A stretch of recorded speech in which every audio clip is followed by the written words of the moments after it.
So for this, we're going to be using both of the needles and one length of thread. So we're going to take our needles out from the card, both of them, and go ahead and tear off these little tabs on both sides. And your thread should go ahead and come right off. Today we're going to be doing a modified saddle stitch, and when you're threading needles for saddle stitching, you first have to thread it like you would a traditional needle with your thread through the eye of the needle.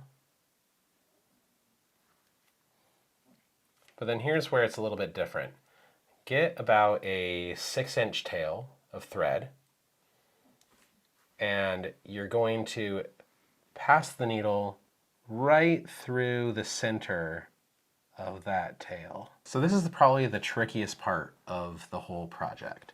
So go ahead and get your thread really tight between two of your fingers and just aim for the center. And it may help if you kind of roll it in one direction and flatten it out a little bit with the tip of the needle. Then you can push it through. You should end up with something looking like this.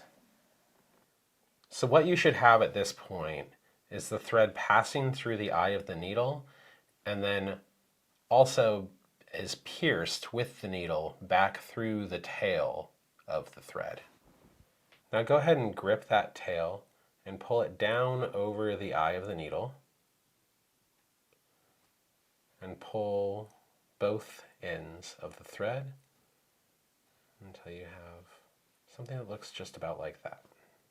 Now take your thread and straighten it out and inspect it for any knots. And then repeat the same thing with the other needle on the other side of the thread.